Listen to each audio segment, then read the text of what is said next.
Hello, ഇതൊരു unboxing video ആണ് കേട്ടോ.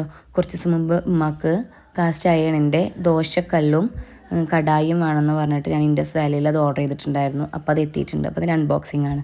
ഭയങ്കര എക്സൈറ്റ്മെൻറ്റിലാണ് കേട്ടോ. കാരണം ഞാൻ കുറച്ച് ദിവസമായി ഇൻഡസ് വാലിയുടെ പ്രോഡക്റ്റ്സ് വാങ്ങണമെന്ന് വിചാരിക്കുന്നുണ്ട്. അപ്പം ഉമ്മ വാങ്ങിയപ്പോൾ എനിക്കതിന് മുമ്പൊരു എക്സ്പീരിയൻസ് ആയല്ലോ. അപ്പം ഉമ്മാൻ്റെ ട്രയലൊക്കെ നോക്കി സെറ്റാണെങ്കിൽ മാത്രമേ ഓർഡർ ചെയ്യുള്ളൂ എന്നുള്ള മൈൻഡ് സെറ്റിലാണ് ഞാനിരിക്കുന്നത്. അപ്പോൾ അത് അൺബോക്സ് ചെയ്തു. നമ്മുടെ ദോശക്കല്ല് നല്ല ഭംഗിയുണ്ട് കേട്ടോ കാണാൻ വേണ്ടി. നല്ല വൃത്തിയുണ്ട് കാണാൻ.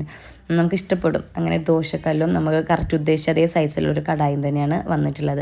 പിന്നെ അതിൻ്റെ കൂടെ ഒരു ചെറിയ നമ്മുടെ കടു വറുക്കാനുള്ള സംഭവമൊക്കെ ഫ്രീയും കിട്ടിയിട്ടുണ്ട് കേട്ടോ.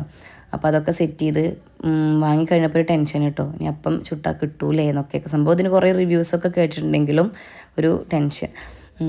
അപ്പോൾ പിറ്റേ നേരം വെളുത്തപ്പോൾ തന്നെ ഞാൻ എന്ത് ചെയ്തിട്ടുണ്ട്, വാഴൻ്റെ ഇലയും ഉള്ളിയൊക്കെ ജസ്റ്റ് ഒന്ന് വഴറ്റിയിട്ടുണ്ട്. അത് പ്രീ സീസൺ ചെയ്ത് വരുന്നതാണെങ്കിൽ പോലും ഞാൻ ജസ്റ്റ് എൻ്റെ ഒരു സമാധാനത്തിന് അങ്ങനെ ചെയ്തിട്ടുണ്ട് കേട്ടോ. യൂട്യൂബിൽ കണ്ടതാണ് ഇങ്ങനെ ചെയ്താൽ ഒന്നുകൂടി നല്ലതാണെന്നുള്ളത്. അപ്പോൾ അതൊക്കെ ചെയ്ത് ഞാനിത് ആദ്യമായിട്ട് മുട്ട പൊരിച്ചു എടുത്ത് നോക്കി കേട്ടോ. അതും ഞാൻ കണ്ടിട്ടുണ്ട് യൂട്യൂബിൽ. മുട്ടയാണ് ആദ്യം പൊരിച്ചു വെക്കേണ്ടതെന്നുള്ളത്. മുട്ടയൊക്കെ നല്ല സുഖമായിട്ട് കിട്ടിയിട്ടുണ്ട് കേട്ടോ. പിന്നെ ഇന്ന് ദോശയായിരുന്നു വീട്ടിൽ. ദോശ ചുട്ടത് കുറേ ബാക്കിയുണ്ട്. അപ്പോൾ ഞാൻ വെറുതെ ഇത് കിട്ടുമെന്ന് അറിയാൻ വേണ്ടിയിട്ട് കുറച്ച് മാവെടുത്ത് ദോശ ചുട്ട് നോക്കി കേട്ടോ.